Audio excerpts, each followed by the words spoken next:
Stage पर होने का प्रोज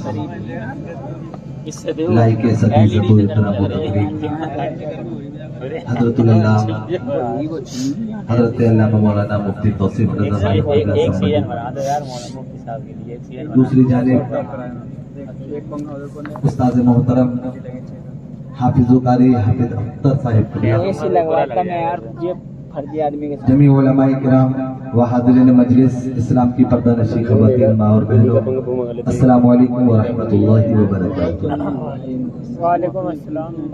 अल्हम्दुलिल्लाहिल्लज़ी लम यज़ल आलिमन समीअन बसीरन कबीरा ला दिअत लहू व ला जिअत लहू व ला जुस्म हुज्व लहू व ला जिस्म जुस्म जसीम ला। अम्मा बअद फ़अऊज़ु बिल्लाहि मिनश शैतानिर रजीम। बिस्मिल्लाहिर्रहमानिर्रहीम। फ़क़द क़ालल्लाहु तबारक व तआला फ़िल क़ुरआनिल अज़ीम या अय्युहल्लज़ीना आमनुत्तक़ुल्लाह व कूनू मअस्सादिक़ीन। आमन्तु बिल्लाहि सदक़ल्लाहु मौलानाल अज़ीम। एक मरतबा आवाज़ बुलंद दुरूद पाक पढ़ें। अल्लाहुम्मा सल्लि अला सय्यिदिना मौलाना मुहम्मदिन मअदनिल जूदि वल करम व आलिहि व बारिक व सल्लिम सलातन तब्क़ा बिदवामिल मलिकिल हय्यिल क़य्यूम। 10 से 15 मिनट की गुफ्तगू मैं आप लोगों के सामने करूंगा। उसके बाद मुक़र्रिर खुसूसी हज़रत अल्लामा मौलाना मुफ्ती तौसीफ रज़ा साहिब क़िबला संबही का खिताब नायाब आप लोगों को समाअत करना है। बड़ा इस्लाही खिताब रहता है हज़रत का, लेकिन उससे पहले 10-15 मिनट की गुफ्तगू आप लोग समाअत करें। सहाबाए किराम की मजलिस लगी हुई थी। इतने में एक इंसान मजलिस से खड़ा हुआ। मजलिस से खड़े होने के बाद उसने हजरत उमर रज़ी अल्लाह तआला अन्हु की बारगाह में अर्ज की, ऐ उमर, माज़ा अल इशरातुस साआ, क़यामत की निशानियां क्या है? तो हजरत उमर रज़ी अल्लाह तआला अन्हु ने उस वक्त में क़यामत की 33 निशानियां इरशाद फरमाई। 33 निशानियां इरशाद फरमाई।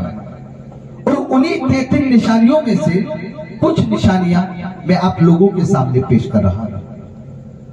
हजरत उमर रज़ी अल्लाह तआला अन्हु ने इरशाद फरमाया कि जब लोगों की नमाज कसरत के साथ फौत होने लगे तो समझ जाए कि कयामत करीब है। आज हम लोग अपना मुहासबा करते हैं। आज अगर इस लक्ष्मीपुर की सरजमीन पर इलेक्शन का टाइम आ जाए, 5:30 बजे जब बाजार से लोग वापस आते हैं तो ये बोलते हैं कि आज प्रधानी का इलेक्शन था, 6,500 पोलिंग हुआ है। आज खुला इलेक्शन था, 5,500 पोलिंग हुआ है। लेकिन जब हम मसाजिद का मुहासबा करते हैं तो किसी भी मस्जिद में, चाहे वो ज़ोहर हो या असर, मगरिब हो या इशा या फजर, 10 से 15 नमाजियों से ज्यादा हमें नहीं मिलती। अगर लक्ष्मीपुर की सरजमीन पर हम लोगों के सामने जब मस्जिदें खाली नजर आने लगे तो समझ जाए कि हजरत उमर के कौल के मुताबिक कयामत करीब है। कौन कहता है कि कयामत योगी मोदी और डोनाल्ड ट्रंप लेकर के आ रहा है? नहीं, कयामत हम खुद लेकर के आ रहे हैं। कभी हमने सोचा? और ये सिर्फ आप लोगों के लिए नहीं है, बल्कि ये मेरे लिए भी है। मैं भी अपने गिरिबान में झांक करके देखूं कि मैं नमाज पढ़ता हूं या नहीं। लेकिन इस तरीके के लोग जब हमारी नजरों के सामने आने लगे तो समझ जाए हजरत उमर के कौल के मुताबिक कयामत करीब है। हजरत उमर रज़ी अल्लाह तआला अन्हु जो दूसरी कयामत की निशानी इरशाद फरमाई, आपने इरशाद फरमाया कि जब लोग रोजा रखने में गफलत महसूस करने लगे तो समझ जाए कि कयामत करीब है। मेरे पेट में दर्द हो रहा है, मुझे बुखार है, मुझे शुगर की बीमारी है। रमजान के महीने में ये बहाना मौलाना तौसीफ के सामने चल सकता है। रमजान के महीने में ये बहाना हाफिज अख्तर के सामने चल सकता है, लेकिन मरने के बाद ये बहाना खुदा की बारगाह में नहीं चल सकता। इसलिए कि मौलाना तौसीफ ने बज़ाहिर देख लिया, हाफिज अख्तर ने बज़ाहिर देख लिया और छोड़ दिया, लेकिन तुम्हारा रब वो है जो ज़ाहिर को भी जानता है और बातिन को भी जानता है। मरने के बाद छुटकारा नहीं, तुम्हारे रब की पकड़ बहुत सख्त पकड़ है। इन बत्श रब्बी का नशत है, अगर तुम्हारे रब ने पकड़ लिया तो फिर छुटकारा पाने वाले। अगर लोग रोजा रखने में गफलत महसूस करने लगे तो समझ जाए कि कयामत करीब। हजरत उमर रज़ी अल्लाह ताला अन्हु कयामत की तीसरी निशानी इरशाद फरमाई,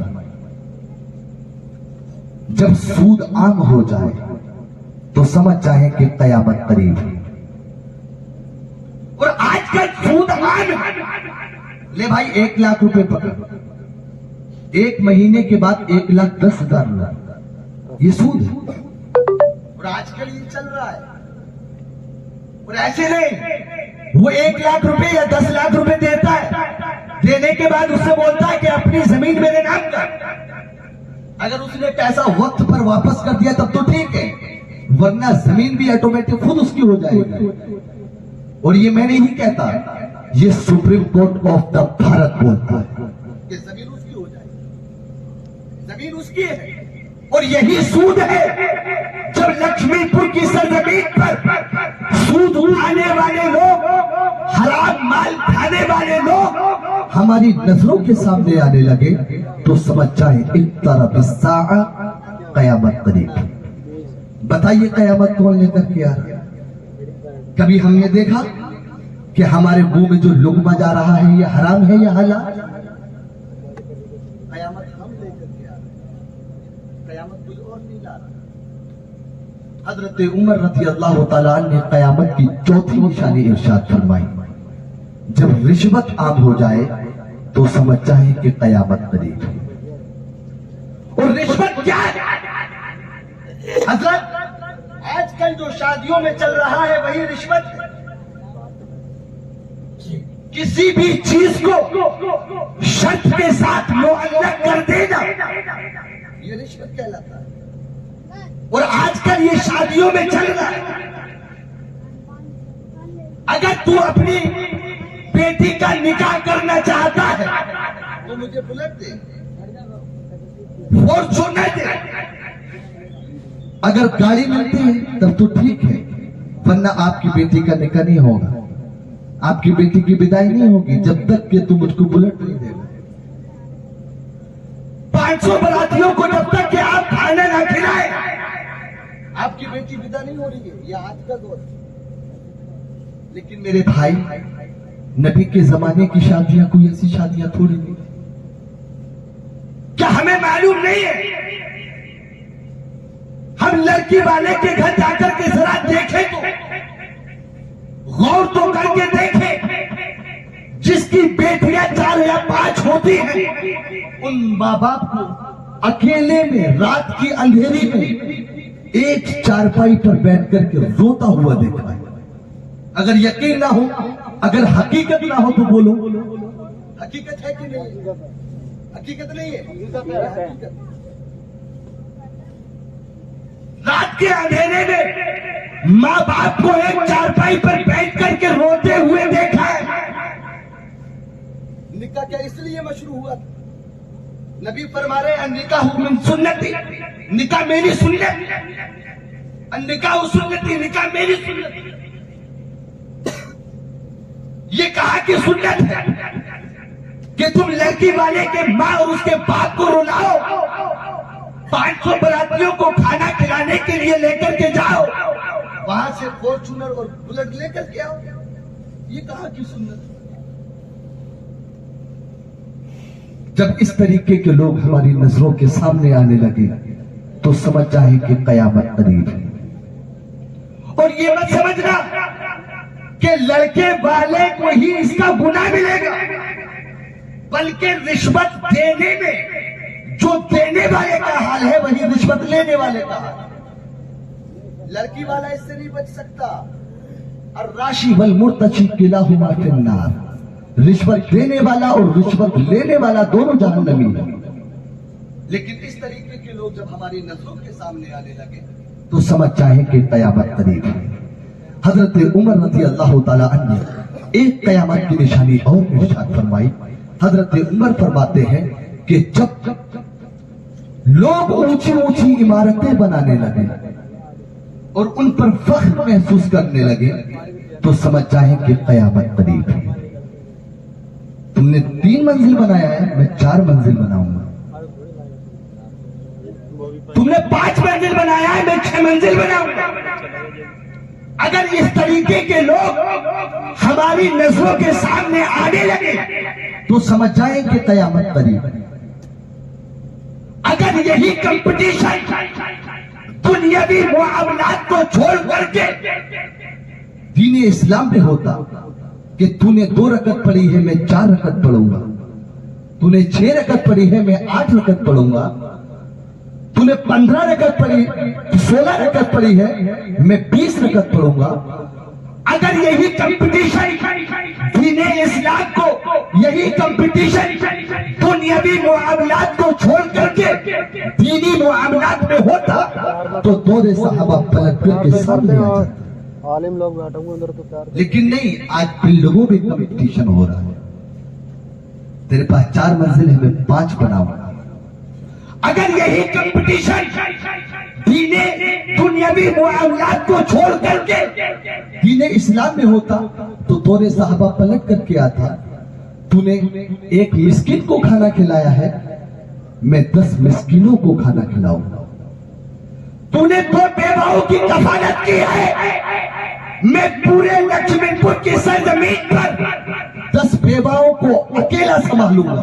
बेशक अगर ये कंपटीशन दीने इस्लाम में होता तो तोरे साहबा पलट करके सामने आता। बेशक यही कंपटीशन अगर बिल्डिंगों में नहीं होता बल्कि दीनी मुआमलात में होता तोरे साहबा पलट करके सामने आता। बेशक एक आखिरी निशानी, उसके बाद रुखसत। हजरत उमर रज़ी अल्लाह ताला अन्हु इरशाद फरमाते हैं कि जब हलीम और बुर्दबार इंसान को बेकार समझा जाने लगे तो समझ जाए कि कयामत करीब है। हलीम और बुर्दबार सीधे इंसान को अगर लोग बेवकूफ समझने लगे तो समझ जाए कि कयामत करीब है। मिसाल देता हुआ चलो, एक इंसान अपने घर से निकलता है परफ्यूम लगा करके, बुलेट पर बैठ करके निकला घर से, रास्ते में एक बाइक वाला मिला या एक इंसान पैदल जाता हुआ मिला, इसने हॉर्न दिया, वो हटा नहीं। वजह थी, कोई वजह होगी, उसको आवाज नहीं आई या वहां बचने की जगह नहीं थी, बच नहीं सका। ये साहब अपनी बुलेट से नीचे उतरे और उतर के उसके एक थप्पड़ मार दिया। ये पता है क्या, जब हलीम और पुरतबार इंसान को बेवकूफ और बेकार समझा जाने लगे तो समझ जाए कि कयामत करीब। अब इसने उसके थप्पड़ मारा, वो बेचारा थप्पड़ खा करके अपनी सीधी रास्ता चल रहा, लेकिन ये साहब ने खोल लिया ऊपर का बटन। भाई मेरी चलती है, मेरी पावर है, लोग मुझसे डरते हैं, ये अपनी पावर दिखा रहा है। लेकिन वो इंसान जो थप्पड़ खा करके आगे बढ़ गया था, वो नबी की एक मुर्दा सुन्नत को जिंदा कर रहा है और ये अपनी पावर दिखा रहा है। नबी की मुर्दा सुन्नत वो ये थी कि जब